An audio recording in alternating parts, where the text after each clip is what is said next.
दोस्तों, हो सकता है आप अभी तक म्यूचुअल फंड्स के अंदर एसआईपी कर रहे हो सकता है आपने खुद से स्टॉक्स ढूंढना शुरू कर दिया हो और आपने स्टॉक्स में इन्वेस्टमेंट शुरू कर दी हो, और हो सकता है आप ईटीएफ्स में इन्वेस्टमेंट करते हो। कैसा रहेगा अगर मैं आपकी इन्वेस्टिंग की अप्रोच ही बदल दूं? आपको आज समझ आने वाला है कि अगर एक नॉर्मल आदमी नॉर्मल एसआईपी कर रहा है तो उससे कई गुना ज्यादा बेहतर रिटर्न्स, कई गुना ज्यादा बेहतर रिटर्न्स आप लॉन्ग टर्म में प्रोड्यूस कर सकते हैं। अगर मैं इसे बोलूं कि ये बेटर वे ऑफ एसआईपी हो जाएगा तो भी गलत नहीं है। तो आज आप समझने वाले हैं कि इन्वेस्टिंग को हम एक नेक्स्ट लेवल पर कैसे लेके जाएंगे। जो बेसिक वेल्थ क्रिएशन करना चाहता है वो वेल्थ क्रिएशन के लिए इक्विटीज़ में आता है, और इक्विटीज़ में फंड मैनेजमेंट की तरफ जाता है, म्यूचुअल फंड्स की तरफ जाता है, पीएमएस की तरफ जाता है।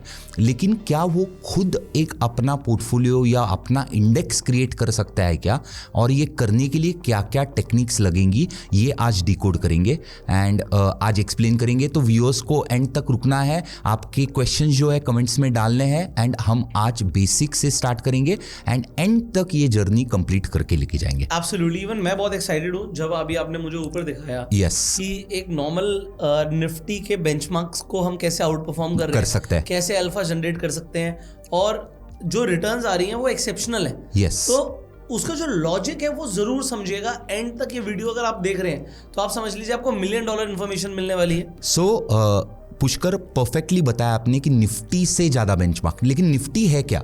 तो निफ्टी एक इंडेक्स है जिसमें 50 कंपनीज है, लेकिन निफ्टी को लॉन्च हुए मोर देन 25 ईयर्स हो गए, लेकिन ये 25 साल में सिर्फ 8 कंपनीज ऐसी है जो आज भी प्रेजेंट है। बाकी की 40+ कंपनीज ये रीशफल हो गई है। ये रीशफल क्यों हुई है? बिकॉज निफ्टी एक इंडेक्स है, और वो इंडेक्स में क्या होता है, इंडेक्स में देयर आर सर्टन रूल्स कि कौन सी कंपनी वो इंडेक्स में रहेगी, कौन सी कंपनी नहीं रहेगी।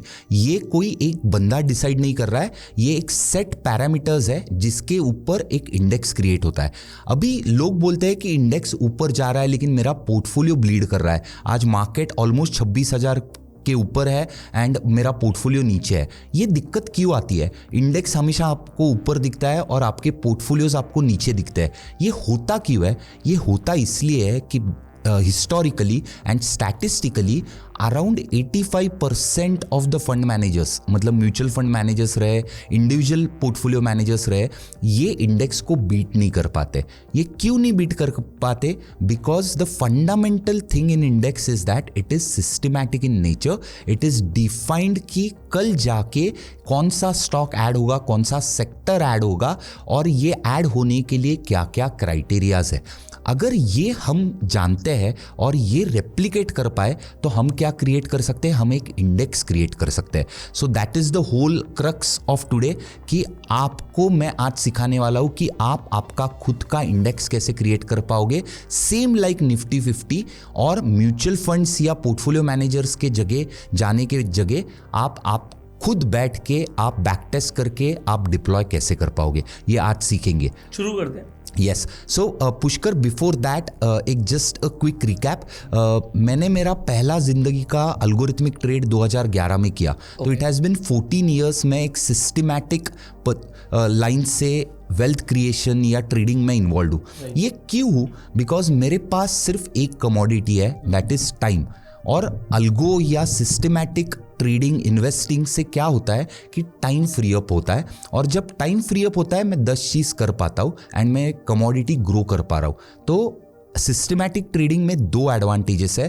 First is you are able to do something on a repeatable things. ठीक है, तो वही स्टार्ट करते हैं। आज का प्रेजेंटेशन भी वही है हमारा, तो how to create your own systematic index. Okay, तो इसमें पहला क्या है कि गूगल मैप्स का दिख रहा है सबको। गूगल मैप्स पता है, हम लोग बहुत एक्सटेंसिवली उसको यूज़ करते हैं। मुझे पता है कि आज मैं नोएडा में ये सेक्टर से उधर जाने वाला हूँ, लेकिन फिर भी मैं डालूंगा। क्यों?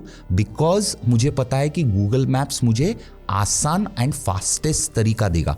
ये कैसे देगा? तो वो सारे पैरामीटर्स लेगा कि किधर ट्रैफिक है, किधर सिग्नल है, और अभी के टाइम के लिए कौन सा रोड चूज करना है। तो Google maps becomes like a path for me, कि जो मुझे बता पाता है, गाइड कर पाता है। तो हमको भी हमारे ट्रेडिंग इन्वेस्टिंग जर्नी में एक मेंटर, एक पाथ की बहुत रिक्वायरमेंट है, जो आप करते आ रहे हो। तो that is the basic thing कि आपको पाथ कहाँ से मिलेगा या गाइडेंस कहाँ से मिलेगा।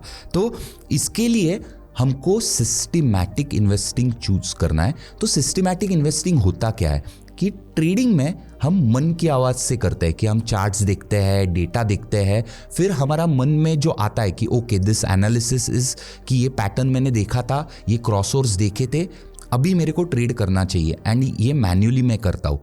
तो ये जब मैन्युअली मैं करता हूँ तो इसको बोलते हैं डिस्क्रेशनरी ट्रेडिंग। राइट। हम क्या सीख रहे हैं, हम सिस्टमैटिक कर रहे हैं। सिस्टमैटिक मतलब क्या कि कोई भी ट्रेडिंग या डिसीजन लेने के लिए कुछ रूल डिफाइंड है क्या, कि मैं मंडे को ट्रेड नहीं करूंगा, ये भी रूल हो सकता है। मैं फ्राइडे को कुछ लेके नहीं जाऊंगा, ये भी रूल हो सकता है।